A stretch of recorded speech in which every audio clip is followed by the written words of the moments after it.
আমার প্রিয় নায়ক নায়িকা বন্ধু বান্ধবীরা, তোমরা বর্তমান যুগে সব নায়ক নায়িকা হয়েই ঘুরে বেড়াচ্ছ।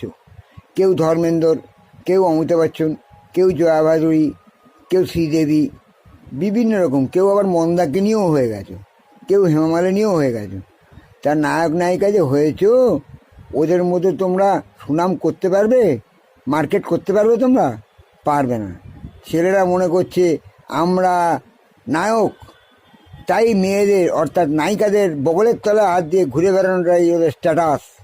বিরাট শুটিং করছে বাবা, ও শুটিংয়ের বিরাট দামি, ও শুটিং সব জায়গায় বিরাট দাম। এটা কিন্তু জীবন নয় রে ভাই। লেকের পাড়ে গিয়ে বুকে মুখ গুঁজে বলছে আমি তোমায় কত ভালোবাসি না, ও মা। তারপর দেখা গেল সব খেয়ে দিয়ে পাচার, চা খেয়ে ভাঁড় ফেলে দিল। ইস, কি জীবন! সব রকম জীবন তোমাদের জীবনে আসবে। এখন পড়াশোনা করার জীবন, তারপর যখন তোমরা চাকরি বাকরি করবে তখন তোমাদের বিবাহিত জীবন, তারপর যখন বিবাহিত জীবন পার হয়ে প্রৌঢ়তে অধিষ্ঠান করবে তখন প্রৌঢ়ত্ব অর্থাৎ তুমি অভিজ্ঞতাপ্রাপ্ত একজন সম্মানীয় ব্যক্তি।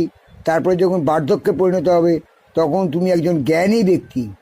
সবাই তোমার কাছ থেকে উপদেশ নেবে, জ্ঞান নেবে সঠিক পথে চলার জন্য। সেইভাবে জীবনটাকে তৈরি করো যাতে সমস্ত দেশের লোক তোমাকে এক ডাকে চেনে। 1947 সালের পর আজ পর্যন্ত কোনো মহাপুরুষ জন্মায়নি আর জন্মাবেও না।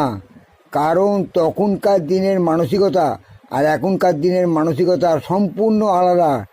দেশটা উচ্ছনে যাচ্ছে 100%। উন্নতির বদলে অবনতিই হচ্ছে যুব সমাজে। তাই মহাপুরুষ আর জন্মাবে কোথায় বাবা? হ্যাঁ, মহাপুরুষ জন্মেছে, যত বদমাইশ, লম্পট, চরিত্রহীন, গুন্ডা, এইসব এরাই তো এখনকার যুগের মহাপুরুষ। তাই বলছি ওদের মতো না হয়ে একটু ভালো হও না বাবা। ভালো হতে তো টাকা পয়সা লাগে না বা টাকা পয়সা খরচা হয় না। তোমাদেরই ভালো, তোমাদেরই স্ট্যাটাস তোমাদের কাছেই থাকবে। নিজের বংশ পরিচয়, নিজের পরিচয় নিয়ে বাঁচো। নিজের পরিচয়টা সবচেয়ে বড় কথা। বিদ্যে বুদ্ধিকে কাজে লাগিয়ে নিজেকে উন্নতি করো, এটাই হচ্ছে তোমার জীবন।